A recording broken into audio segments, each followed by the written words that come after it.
I don't know. That you turned it down, the people here, right? Oh, I turned us down, or I turned They before you. There we go. Okay. Okay, now we can hear you and see you, and I think you can hear us. Great. Yes, we can, and we can see you. So. Okay, so we did introductions over here, so you missed them. It's a lovely group of people from nutrition, health policy, rural sociology, and biobehavioral health. Do you want to do quick introductions on your side? Sure, we can be fast. I'm in public health sciences and global health. You guys, go ahead. Are we supposed to say our name too? Yeah. Oh, my name's Kristen Schneider. You're right. My name is Kristen Schneider. Diana Malott, Public Health Sciences. Edie Iglesias, Public Health Sciences. I'm Mark Seaton in the MPH program. And I'm Lakshmi, a prospective MPH student. And I'm Sandra, Lakshmi's mom.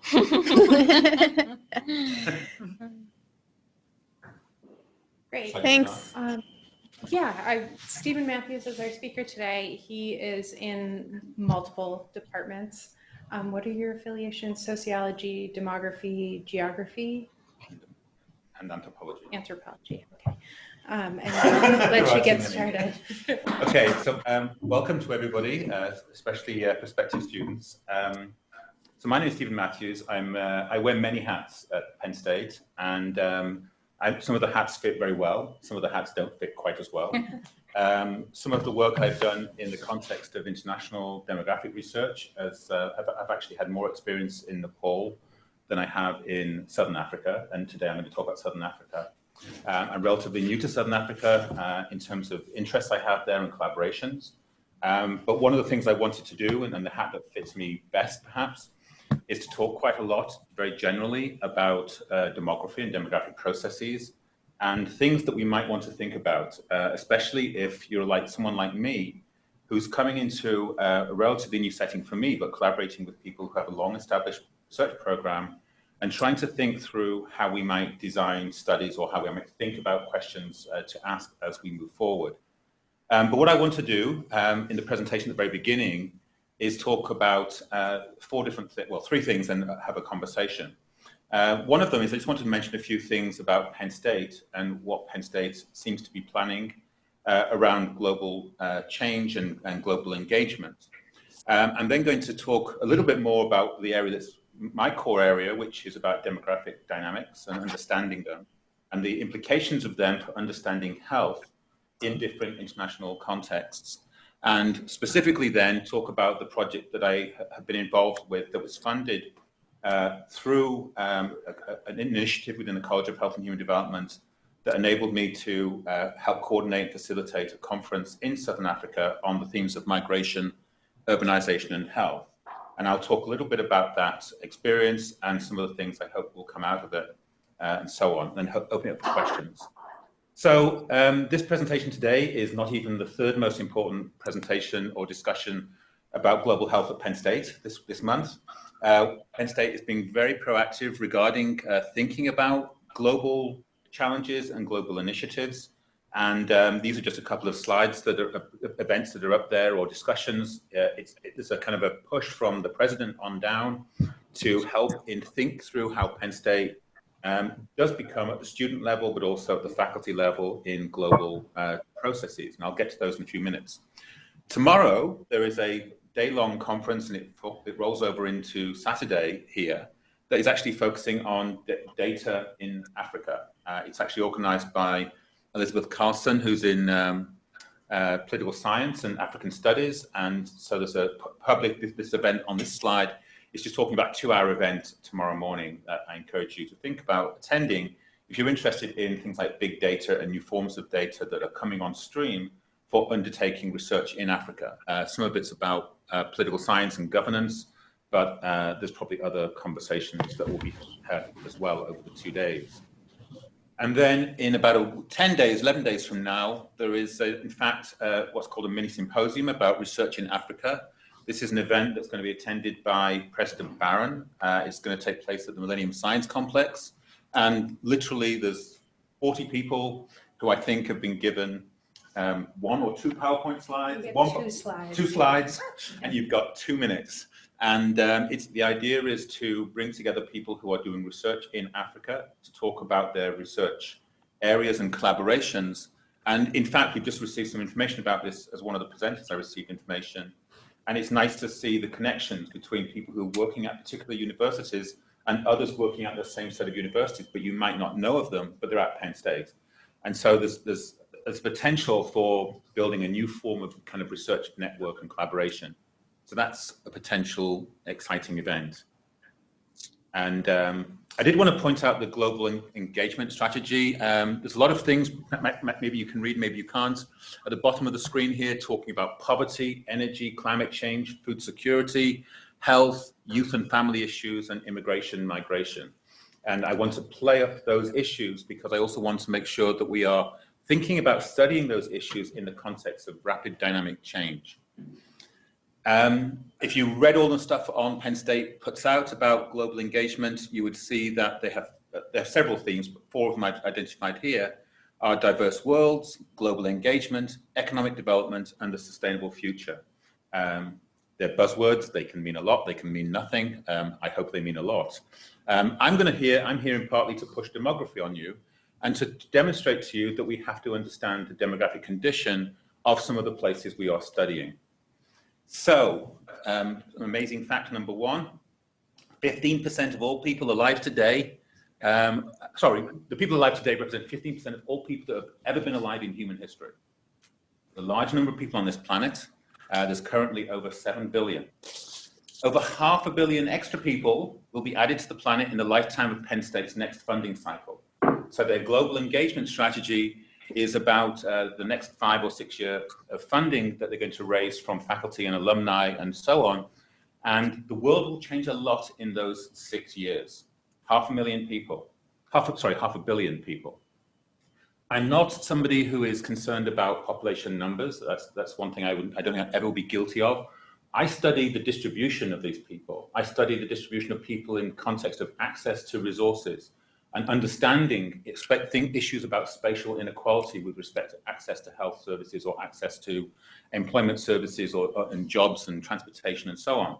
And the world is changing very rapidly.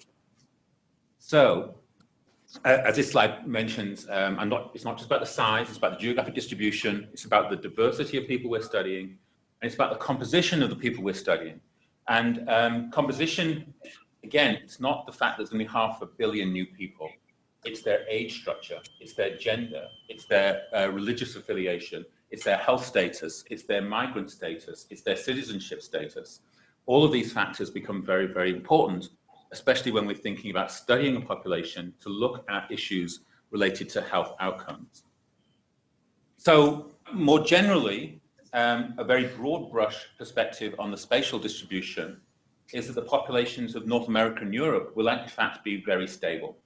And where most of the growth will occur is the global south as we conventionally observe it, and more particularly the urban areas of the global south, and more particularly in urban Africa. And so I've got data that talks about this in a few minutes. So I'm interested in dynamics, I'm interested in change. I'll give you a very simple example. My collaborators in South Africa, we are beginning several very early tentative conversations about grants, about future grants, about perhaps identifying study sites that we might look at. So we might look at the greater Johannesburg region as one potential site. That's where my collaborators are mostly based. And so an issue then becomes, if population change is rapidly occurring, and in South Africa itself is not going to see a doubling of population within the next 20 years, but Southern Africa will. But South Africa is going to have, probably anticipates seeing dramatic increases in the population of Johannesburg and the region, probably by in excess of a couple of million people. They will occur within the next 20 years. And so an issue might be, if you want to design a study now, to do a 5-year study, and you have an ambition to make that study longitudinal, so maybe you get 2 5 years of funding, then the question might be, is what are we going to be looking at 10 years from now? And conventionally, we would engage in research projects where we identify a population we're going to study, and we would study them, we'd follow the individuals for 5 years, hopefully for 10 years, hopefully for longer. And what I'm interested in so many other parts of my research is not about people changing only, it's about the context in which they live change.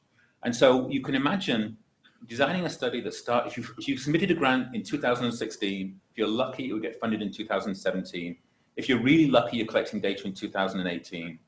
And then you're collecting data on perhaps a family that has a child. That child, within 10 years, will be 11 or 12. That family and that child may be living in a very low-resourced environment in a rapidly changing economy. And an economy in the sense of political change, social change, environmental change, you name it. And so then the issue is that that child you're looking at, maybe, just being born, 10 years from now is an early adolescent. And their context in which they've lived their first 10 years has changed quite dramatically. The city they've lived in has changed dramatically. The neighborhood they've lived in has changed quite dramatically. So these are some of the questions that I'm trying to think through. I'm interested in health disparities very generally. I'm interested in issues of, in connection to health disparities, you could look at very fundamental, if you like, almost human rights in terms of access to food, water, and housing, and then more extensively to issues of education, work, and livelihoods. I put spatial inequality as one of the phrases here because it's a topic that is very close to my heart in terms of my methodological research, in part because what I've come to understand a lot more about Africa and about African cities, especially as I read more about African cities, is that we tend to classify parts of these cities as being slums or being some kind of, the equivalent of the favela in Latin America. And I've read many papers and books, one of which I'll cite in a few minutes in the talk, which actually identifies the fact that there's incredible internal heterogeneity in these slum environments or neighborhoods within large African cities. And I'm interested in the heterogeneity within place, as well as the heterogeneity across places. And that gets to issues of the spatial component of inequality. I don't do enough research of my own on things like pollution, resource extraction, and global environmental change. But there are plenty of people at Penn State that do work in this area. And an issue that's become more important, and it's important in terms of contemporaneously, is the issue of forced migration, whether it's for political or for environmental reasons. And one of the things that we're certainly seeing a lot of around the world, and in particular, obviously in Europe at the moment, but also in Southern Africa, is cross-border migration. And so there are issues about access to services for people who are immigrants into a country, the common problem we're encountering in so many different contexts. So, as I mentioned, I'm a demographer. We tend to think of demography as being a study of a transition within society. When we are very crudely, most of you probably have seen discussion of a demographic transition, where we talk of countries being both high fertility and high mortality.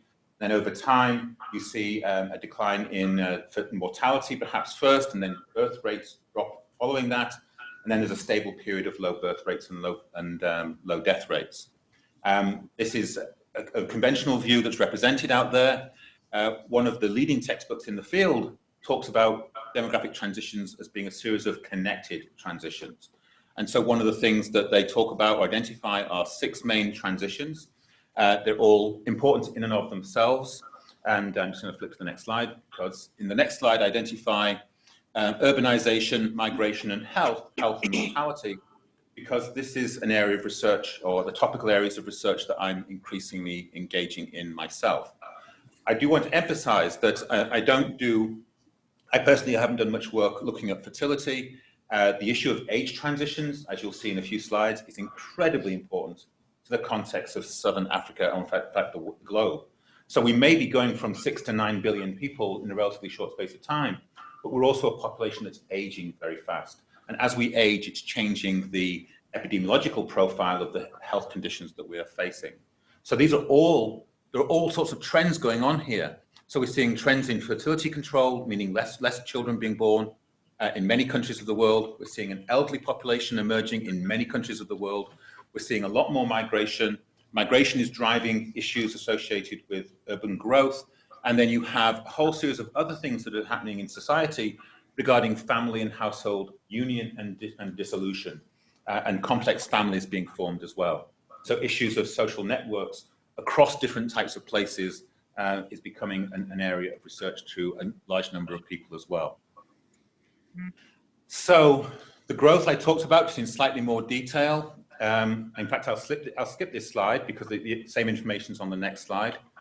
This is a listing of the addition of 1 billion people by years that we have faced. You can't quite see the last two numbers, which is unfortunate, but it's you can look at 2012, 2025. It'll take 13 years to go from 7 billion to 8 billion people. And then the increase rate is going to slow down a little bit, but it'll still take 17 years to add a second billion. So we're going to go from 7 billion to 9 billion by 2042. This is not a very long time away. In my lifetime, hopefully if I live to 2042, the population of the world will have gone from 3 billion to 9 billion in my lifetime, okay? A tripling of the number of people. Again, I do not want to say this is a problem in and of itself. The problem that I think societies face is often the distribution of resources. It's not accommodating the number of people that we have. And it's recognizing the heterogeneity and diversity of the people we are serving, not so much the numbers of people that we have to serve. But this is going to manifest itself in different ways, in different places as well. So, as I mentioned before, again, you can't quite see all the detail, but the columns here are the developed nations of the world and then the less developed nations of the world. And this is an estimate based on the median variant projection from the United Nations that identifies basically that 98% of the population increase in the next 25 to 30 years will be in the less developed nations of the world, right? As I mentioned before, Europe, North America, relatively stable. Other parts of the world, rapid population increases will still occur. This is I hope you can see both lines on this graph. It represents the population that's urban and rural. And the majority of the world, again, when I was born, was rural. Most people lived in rural places. They didn't live in urban places. We switched to an urban world just a few years ago. And again, by 2045, so 30 years from now, there will be 6 billion people on the planet that live in urban areas. So we are rapidly becoming an urban world.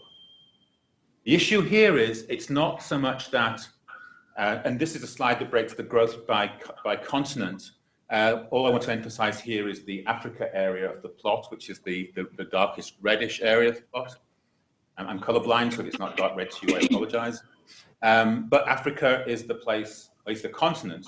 And again, I'm mentioning Africa, but I am very cognizant of the fact that Africa is internally incredibly heterogeneous.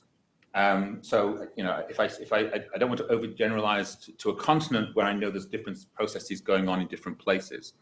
And in fact, that's one of my points I'd like to make, that we have to study places and the health conditions of people in those places, but they will transition and transform in many different ways for lots of different reasons.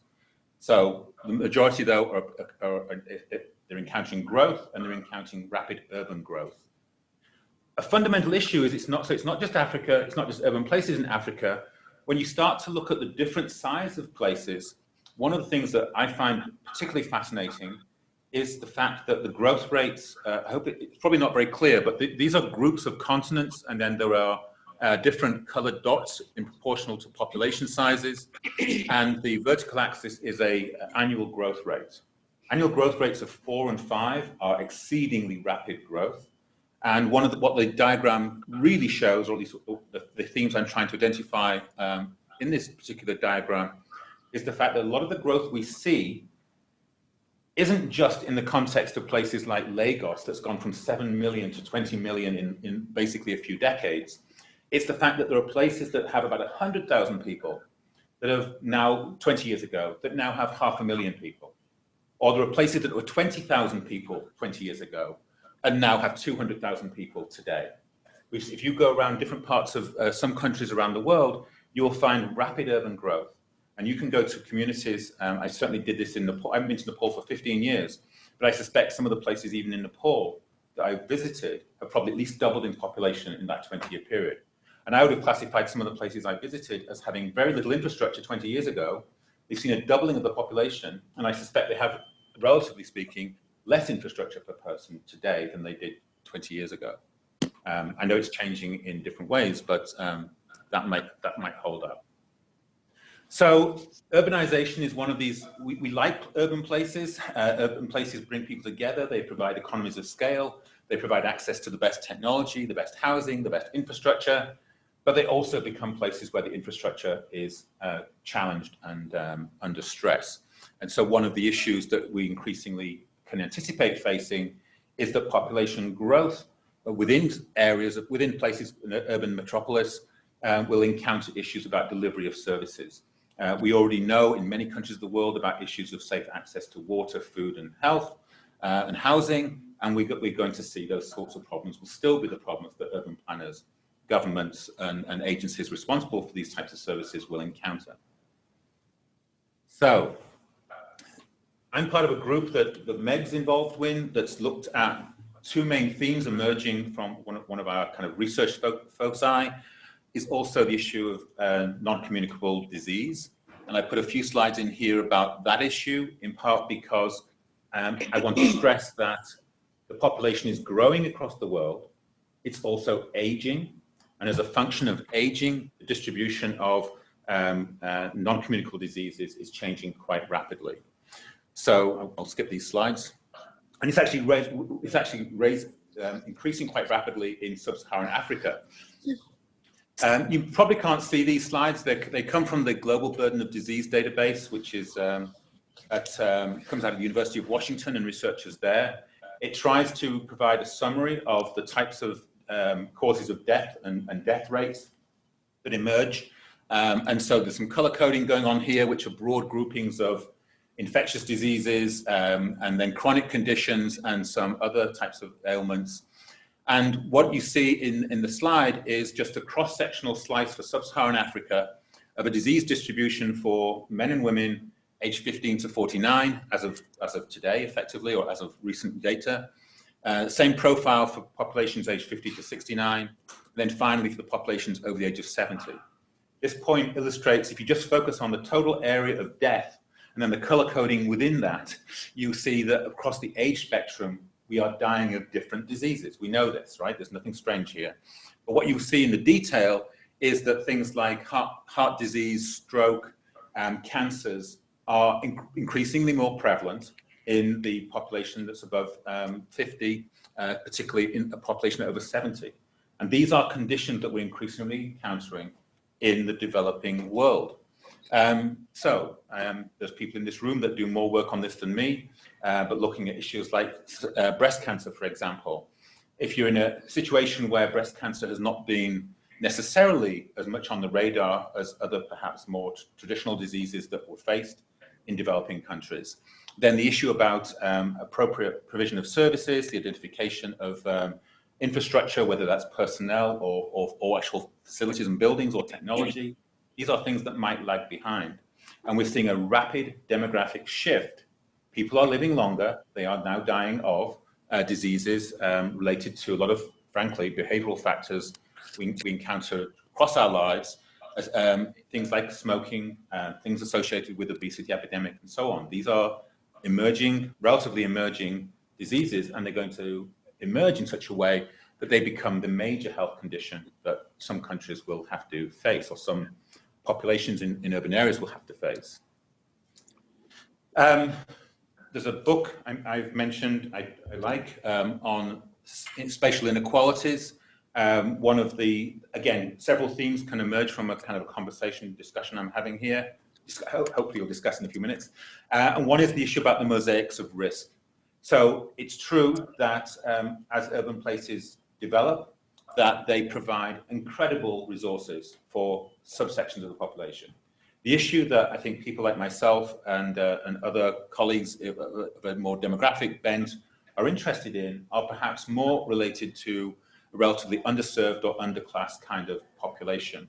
And so we're looking at inequalities amongst those that perhaps don't have access to resources. And so we see, while on the one hand you see cities growing and providing new transportation infrastructure, at the same time you might see populations that don't have much access to that transportation infrastructure. I'll give a few examples from the Johannesburg case later on. So, Southern Africa. Southern Africa is an area that is seeing high levels of population movement. it's an area of the world that has a very high prevalence of communicable or infectious diseases, and it's seeing a rapid change in the prevalence of non-communicable diseases. And simultaneously, it's got rapid urban growth. So migration, urbanization, and health are all very important. The population of these are roughly all the countries of the southern section of Southern Africa, and collectively their population will double by 2040 from today. Right? That's 25 years, double. Pictures of Cape Town. I'm very fortunate to have collaborated with a few people, and then this collaboration has been strengthened through this small grant funding opportunity we had. There's several slides on here that people can look at and use, but fundamentally, what we proposed was to hold a workshop that would bring together scholars, particularly emerging or early career scholars, that were doing work in Southern Africa. So there were Southern African scholars, early career, doing work in Southern Africa, particularly around the issues of migration and health. It so happened that all the subpopulations people were looking at were either in Durban, Cape Town, Johannesburg. There was some in Bulawayo and other Southern African countries, but they were the settings for most of the presentations. And I don't want to go through all of this. What we were most interested in and what seemed to be emerged as a theme from the workshops and presentations was a series of presentations about migration and migration pathways. How do people get from one country to another, or move within a country from a more traditional rural area into one of the urban places? And then once they had made the migration, what was their lived experience of access to health? And I'll skip slides, but come back to those very general themes. We held a workshop. Forget about that. Here's the workshop. This was very exciting 3 or 4 days, hosted by the University of Witwatersrand. We had 3 keynote presentations that anchored each particular day. I'd love to think I'll work with one of them in the future, if not all of them. One of the things that's really interesting about their presentations is one of the presentations was about housing. One of the presentations was, if anything, mostly about transportation. And another one was more generally about urban infrastructure and provision of infrastructure. And the thing that was fascinating is at the end of one of the talks, somebody said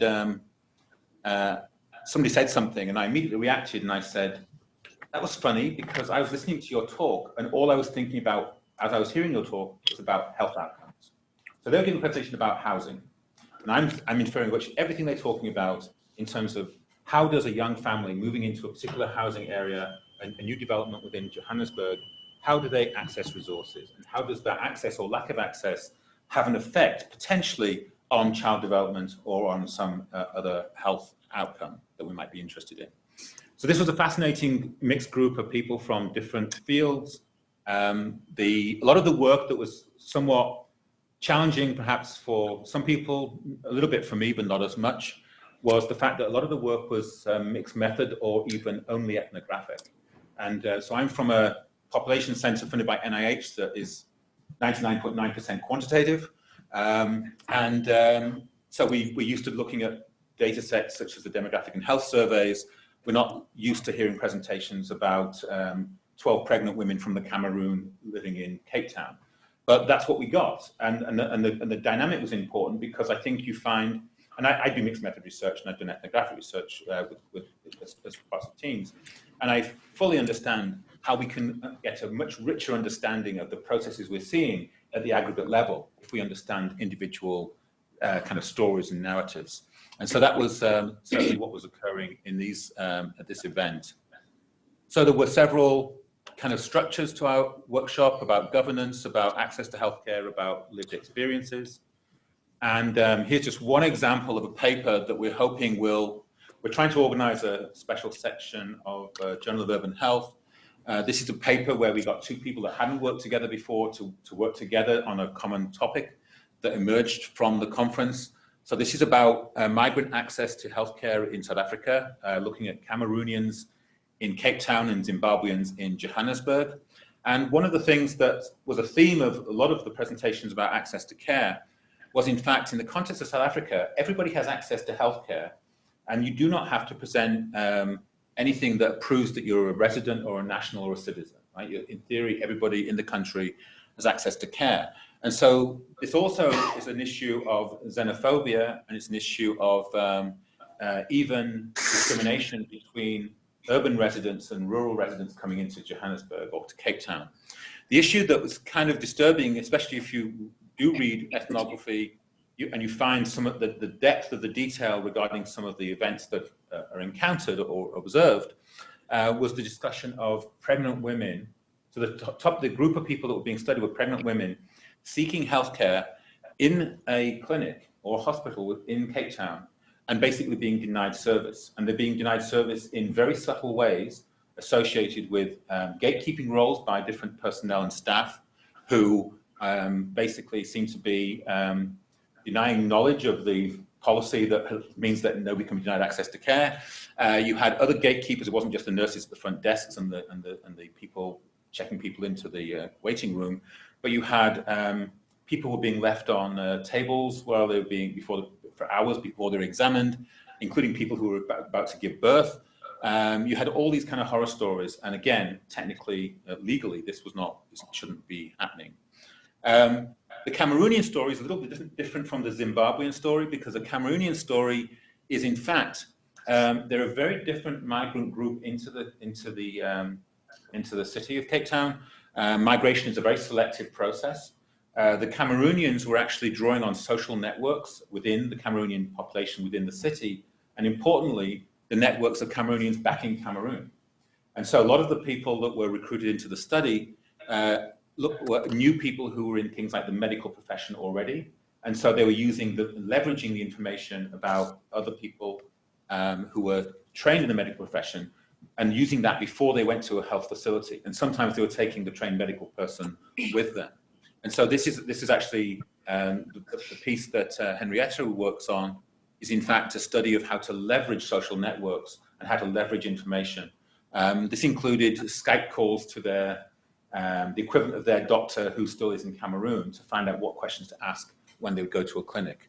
Again, very fascinating, and I think tries to demonstrate in some ways, again, that migration into a foreign country doesn't have to be a challenge, or well, it can always be a challenge of some kind, but it doesn't have to face roadblocks if you've got mechanisms for navigating through that. And again, what's going to happen is some migrants will be able to do this, most migrants will not. And so, again, the selection process becomes very important here. I want to flick a few slides because we spent quite a lot of time on the final day identifying and talking about major themes that are important to the study of migration, health, migration, urbanization, and health.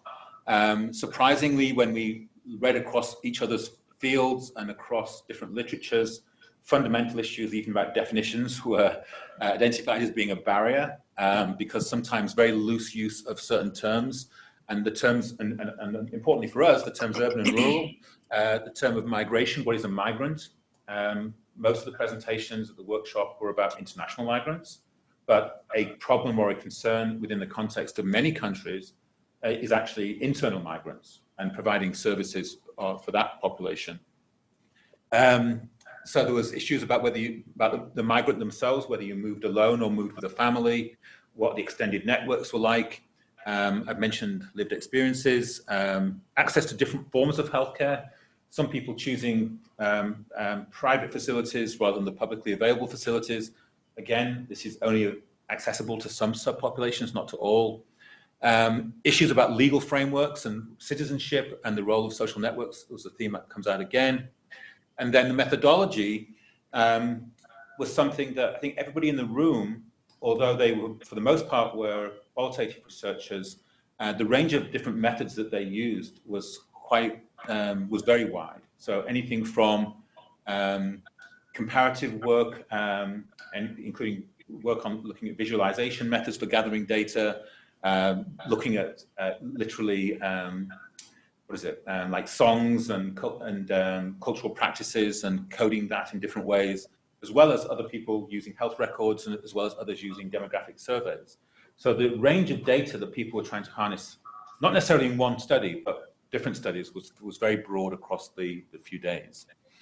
I don't know if I want to mention too much because I'd rather have a conversation, but we are trying to get some of the material from that event into a special issue or special section of Journal of Urban Health. We've approached them and they seem keen to do that. And then for the future, we are talking about ways of how we sustain relationships. I mean, I think one of the things that I learned in the context of other work I've done in other countries is the need to make sure that the relationships are as symmetrical as possible, not asymmetrical. The need to make sure that you're having regular meetings. The need to make sure that there's opportunities for exchange, whether that's faculty or graduate students. Lots of things that aren't actually on this slide, but I'm talking about because I think that the very nature of trying to initiate very important large-scale projects requires a high level of trust and a high level of interaction. And building that kind of network can be a challenge, but it's something that has to be done if we're going to address very important questions. These are just some future events that different people at the meetings are intending to be part of. And I know I'm going back to South Africa, at least in 2017, if not before then. Hopefully I'm going back before then. So we started at this meeting, even though we've got this first publication project. One of the things that the senior people basically conveyed to the junior people, and I know I'm being taken up on this, is that I get manuscripts from the junior people to comment and read on as a kind of informal mentor. So we are trying to provide support for African scholars, including advice about where to publish. So not always trying to take a safer route of publishing perhaps in a regional journal, but actually trying to think about the possibility of journals like Urban Health, something with a bit more visibility. And so part of the process is about grant writing, about publication writing, about encouraging people to be early career professionals in this field. So I think I'll probably stop there. Any questions? 15 minutes. We lost 10 at the beginning, so I'm sorry for going fast. Thank you for your presentation. I was wondering if you could speak more to the idea of data integration. So you were talking about kind of being able to use these broad lenses of demographic processes and then also narrative on a small scale. And do you have any thoughts on how to put those together in a single study or just different ways of thinking about them in the same framework? So I think my answer will inevitably draw on my own experience, but I think the answer transcends where the research actually takes place. It doesn't have to be a project in Southern Africa. I think my answer will apply to everything. My view of a lot of the work on neighborhoods and health, which is an area I do quite a lot of work in the US context, is that a lot of these studies may be very good at capturing information on what the neighborhood, what the city, wherever it is they're looking at, looks like right now. And they do two things quite badly, relatively speaking. So they're really good at the present, they're terrible at the past, and they're even worse at the future. So by that I mean is we're doing a lot of cross-sectional observation, and even in studies that we are designing that are longitudinal, that we may be following people through time, we're often not paralleling the trace of the individual with the tracing of the community or the place. And so in 2016, we could be looking at people who live in Centre County, Pennsylvania, and an attribute at the community level might be a poverty rate. But we don't look at the poverty rate 10 years ago, 20 years ago. So we don't understand the trajectory of the place, but we know the person, we know where they were born, we know where they went to school, we know their parents' SES. We've got all that background past information at the individual level, but we don't know the conditions in which they've lived. We also design studies that are longitudinal to follow people through time, but we don't necessarily think or anticipate through, as much as we could, how a place will change. And so this can be about whether the food environment is going to change, whether Penn State's going to build even more dorms or there's going to be more retirement homes or whatever's going to happen here. We don't look at how places change. And the unwritten assumption seems to be that places don't change, but they change dramatically. And that jigsaw of places changing is going to be quite complex. How we harness that in terms of data and how we understand that, we are trying to collaborate together where there's going to be technology in a very in a sense of capturing information on where people go. So using GPS to track an individual. The GPS is great for that, but the GPS doesn't tell us anything about what people are doing, where they are. We just know where they are, and we know the time where they are. But if we have to supplement that with questions, we have to supplement that with conversations, we have to be able to represent the visualization of their daily path and have them reinterpret it for us. And I think that's natural and that's inevitable. I think it's a much more of a challenge to, I think digital data and digital forms of data that are on stream now and are available to us, it's hard to retroactively retrofit studies. But I think it's relatively easy to plan ahead and to anticipate where we might be in the future. I use GPS studies on large-scale studies. I know people who use cell phones to track people's where and when. They ask them questions in ecological momentary assessments. We can do a lot of different things now, and we already do. Unfortunately, at the moment, it's writing the grant, it's getting it funded, it's then implementing it, and that takes a long time, and it's fraught with brick walls, hurdles, not brick walls. You have to keep trying. A question. Do you have mechanisms like, I guess, for the translational nature of your research in terms of moving it across disciplines? So, for example, when you gave the examples of the discrimination that the migrants faced in the healthcare setting, ways to get that information to medical health professionals or others, advocates? So in the context of the presentations and the conversations that we held at this Borders Round, it certainly seemed to be the case that, well, one of the things that emerged is you had anthropologists and you had medical sociologists and you had others, and there was a consistent theme they were finding. So it didn't matter what nationality group they were observing, it didn't matter what health condition they were observing. It so happened looking at pregnant women, but others were looking at people who were just victims of accidents. And finding, if you're a migrant, finding that you were being denied service or being told to go somewhere else. And so that was, so the common theme there is, and again, this was like 2014, 15, this is, South Africa was going through, and probably still wrestles with issues of xenophobia of, it's not South Africans against South Africans, it's South Africans against Zimbabweans, against people from Mozambique, against people from Niger or wherever. And so there's and it was being visibly portrayed in the media as being shopkeepers and trades and things being damaged. But the people I was talking to weren't looking at the businessmen, and they weren't looking at the people's properties that were getting destroyed. They were looking at individuals who were trying to get access to healthcare. So it's part of a bigger issue that faces any country, but it was manifest quite visibly in the news over the last 18 months or so in South Africa. Access to healthcare, there's discrimination in every country in the world. It's just that's its form in South Africa that these scholars were observing. So at the meeting, there were people who are in certainly epidemiologists and clinical science fields. One of the organizers was there. We weren't a group that was had explicitly invited policymakers. So I think that's a next step that clearly this group has to do. I do know that individuals have those connections. Certainly my colleague, Joe, who's at WITS, seems very well connected to a lot of local organizations and sometimes activist groups, but certainly has the ear of several policymakers.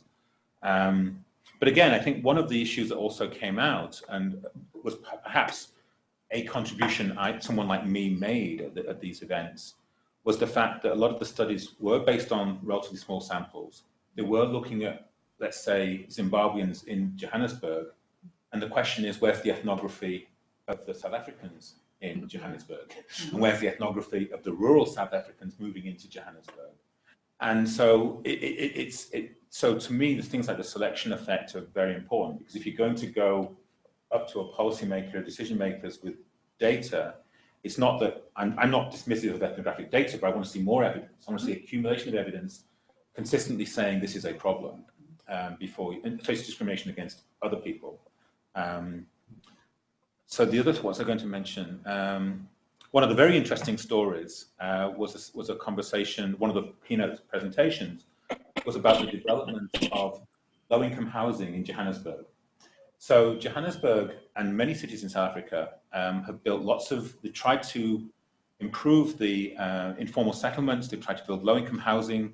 South Africa clearly has an economic growth rate higher than most other African countries. And so they're literally changing the physical housing landscape within the city. And it's designed for South Africans. It won awards from UN Habitat, right? They built 3 million, I think it's 3 million new homes in like a decade, and they won awards for this. And then one of the presentations was about whether or not these houses are, these new settlements, new houses, were actually being used. And so the study seemed to find that some of the housing developments that were built very close to the transportation infrastructure are very popular, and people like them because it affords them the opportunity to get from home to work efficiently. But some of the communities were built out of sequence with respect to other infrastructure like schools or grocery stores, and others were disconnected from the transportation infrastructure. And so what you then have is housing settlements and housing developments that are probably really more than adequate housing, but not positioned in such a way that it attracts the population it's intended to serve. And so then what happens is you found that people who went into these new communities and interviewed people, is one of the papers was about finding lots of non-citizens who use the houses. And they wanted housing, and they were also, in several individual case studies, there were reports of people who would only come home at weekends. This is a housing development, let's say 30 or 40 kilometers outside of the city of Johannesburg, and the male in the family is downtown and living downtown for 5 or 6 days, and comes home for Saturday night, Sunday, and then goes back on Monday morning. And so even just how a new development is used is inconsistent with how that development was planned. And so in terms of who uses it, and then in terms of how it's used. And so part of, it sounded as though, from my perspective, just observing this and listening to these presentations, it sounded as though a lot of people were now aware of that problem. And so the issue is, how do you address it? It clearly housed lots of people and was successful, but then they're not spaces that are used in the way that you'd anticipate. Can I pause you for 1 second to ask if, in Hershey, do you guys have any questions? That was a wonderful presentation. It's so interesting. I'm wondering if you took into consideration migrants that come for the sole purpose of medical care. I know possibly surrounding countries of South Africa, they may be coming for better quality of care and then returning to their home country. Is that something you're looking at, or is that something that's out of the scope? So I think that was, so it's out of my scope. I do believe that was one of the issues, in fact, regarding, so some people are coming into the country because they want to work in the medical profession. So South Africa was recruiting people, and so some of the Cameroonians were coming in as nurses into South Africa. It's not quite what you're talking about, but it's a form of migration that's very deliberate and very specific. But I do think that there are clearly going to be cases in Southern Africa where the recognition being that the infrastructure is better there than probably elsewhere. So if you can get into the country, yes, that was happening. The other issue that perhaps is more akin to perhaps how we think about the debate in the United States is that the concern about people coming into the country who were pregnant to give birth to the child in South Africa. I'm not sure what the citizenship issues are with South Africa, but perhaps if you're concerned about birthing care in your home country, you might get to South Africa to have the delivery there. And then you have the situation of clinics being overrun in general, and people who are at the front desk of the clinics turning away people who aren't South Africans. So it's very complicated. And it clearly, it's clearly problems that manifest themselves today, and they will still do tomorrow as well. So. I agree that it's interesting. The migration for medical care is certainly an interesting issue to study. My own work in the context of the US, I was involved in a 3-city study of low-income welfare recipients, and we were looking at San Antonio, Boston, and Chicago. And in each of those 3 cities, the Hispanic population was actually leaving the United States to go to Puerto Rico or to Dominican Republic or Costa Rica to have healthcare there because they weren't insured and didn't have access to healthcare in the United States. So it's not quite the same example you're thinking of, but it was migration for healthcare between countries. Places I've worked in Eastern South Africa have a lot of migration for care because it's on the border of like Mozambique and Right. Swaziland. Right. People come in, but the issue is they can't access other government services. Even though they Right. have access to care, Right. they can't get social grants or housing or any of the other benefits. Right. So it becomes really complicated. Do you guys have any other questions? I know we have another one on this side, but I thought I'd check with you first. I think we're okay. Thank you very much. Okay, any of the people that dialed in from elsewhere, do you have anything to add or any questions? Or at least 2 others. See one on the screen. That's okay. Do you want to ask your question? Yeah, I have a technique. So like in the US, if you want to do any kind of spatial analysis, there are all kinds of shape file, shape file for all kinds of features we want, no matter it's, the network, transportation network or whatever, we will be able to find it. I'm just curious, like when you do the research in Africa or maybe some other developing countries, where typically you would, are those kind of data available already or? So I first went to Cape Town in 1993, no, 2003, frankly. 2003 to do a workshop on GIS, and I partnered with people at the Medical Research Council and the Geography Department. And we also, when I was there, was working with Gary King in Biobehavioral Health, and we wanted the locations of schools. That was really part of his study, one of the studies he was involved in. And the city of Cape Town had great GIS. So part of it's asking the right people the right questions, and we were able to get that data.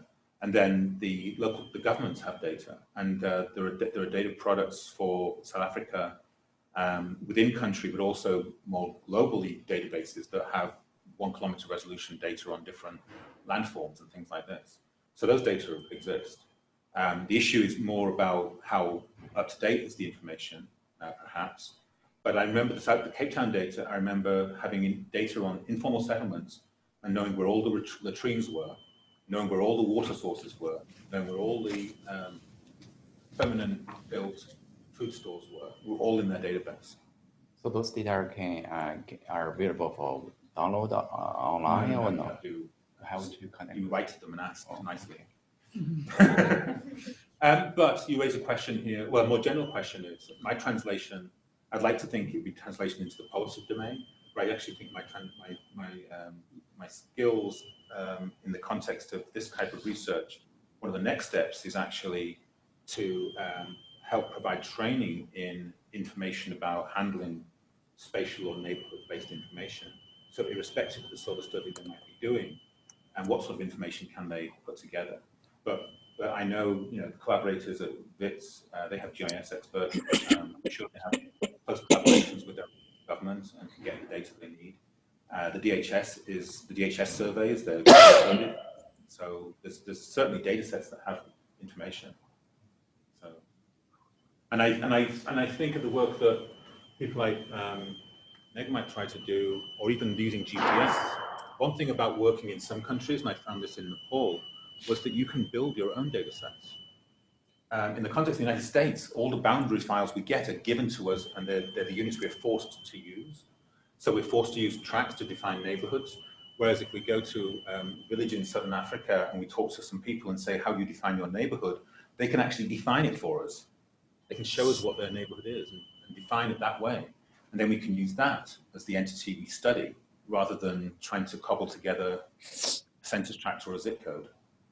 So I have mixed reaction. I think there's opportunities in places that have a recent history of digital data. And there's constraints where we have a lot of digital data. So, I'm going to cut you off because it's Sure. after 2. But thank you so much welcome. for your presentation. It's great to think about how it fits in with everything else. And I hope you all can come in 2 weeks when Allison is giving her presentation about Bangladesh and Ghana. thank you. Thank you very much. Thank you.